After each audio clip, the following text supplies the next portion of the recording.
Let me ask you one simple question. A question that started this entire theory. What is a dragonian's skin made out of? It sounds like a simple question until you really think about it. And it leads you down the biggest mystery ever that I think I have solved. And based on the thumbnail, you know what I'm thinking about. Souls. Yes, ladies and gentlemen, boys and girls, this is the soul crisis theory. Now, to understand this theory, we need to understand the power of souls. And to that, we have to go back to our good old buddy, Thunderfang, the Shattered Dragon of Chaos. Now, Thunderfang's whole deal is that he takes in souls and gets more powerful. And that got me wondering. He gets power from souls. So doesn't that mean that the souls have power within them? So essentially what we're looking at are energy based particles that the Shattered Dragon consumes, and then he uses that power to essentially turn himself into a more bigger and powerful threat. We're looking at a universe where the very soul that is within the body is powerful enough to just unleash chaos everywhere. And the crazy thing is, the souls have different outputs of energy. Every soul is not the same. For example, a random civilian's soul wouldn't be that powerful to Thunderfang, which is why he had to take an immense amount of souls. But one soul from Lloyd, and he got juiced up in an instant. Now, one more thing we know is that prismatic steel is able to capture souls. It's able to hold souls within it. That's how the first people made the chains to hold Thunderfang. All right, we're gonna leave that aside for now, and let's get back to the main question: what is a dragonian skin made of? So, in season 3, episode 6, Fallen Wishes, a dragonian was struck by lightning, and that caused its outer red skin to crack to reveal a yellowish inner look. And I really thought about what this could be until it came to the final conception of it being souls.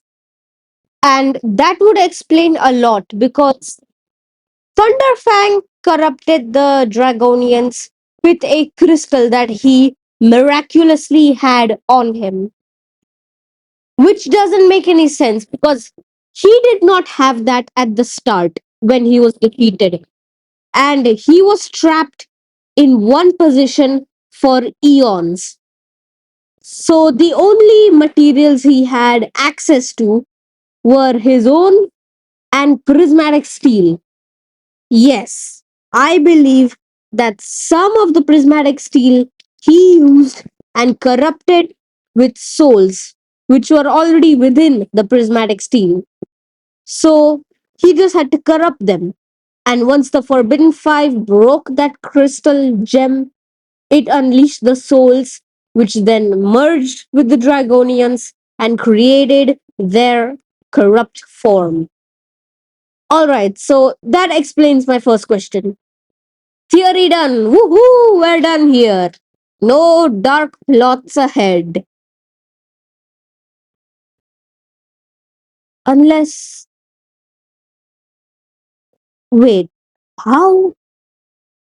So, in season 3, episode 17, Vault of Focus, Black states that the prismatic steel was merged and mixed with soul energy to create the chains for Thunderfang. Exactly where did they get these souls from, you may ask, or I may ask? Because we already talked about soul energy outputs. And to hold a giant shattered dragon of chaos, you would need a powerful soul. And I don't think anyone had access to that back then. The only souls that I believe have a large, powerful enough output to hold that level is the Arc Dragon of Focus, the Source Dragons, Master Wu, and the first Spinjitzu Master. Those are the only characters who I believe have that much power to create chains to hold Thunderfang. Lloyd's soul might be able to contain one chain, but not all five.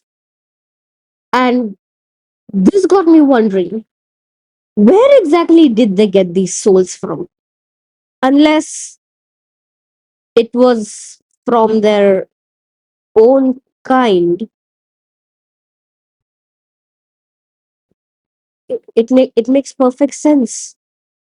They only had access to each other, and they didn't have access to Onis or dragons. They wouldn't kill the dragons, and I don't think they would have the strength to kill Onis. It's the only solution. Yes, I believe Lecht's ancestors killed each other for the souls to create the chains to stop Thunderfang. So they either sacrificed themselves or sacrificed others against their will. There's only two ways this works. Either they kill themselves willingly or they kill others against their will. Either way, it's messed up. And it shows just how big of a threat Thunderfang was to everyone. And now I see Blecht in a whole other way. It's it's his ancestors who were just as mad as him. And with that, ladies and gentlemen, we end the theory. The soul crisis theory explains everything we need to know about souls and gives us a dark perception of Blecht and his past mates. But with all that being said, I'd like you to know that this is all just a theory. A Ninjago theory. Thanks for watching.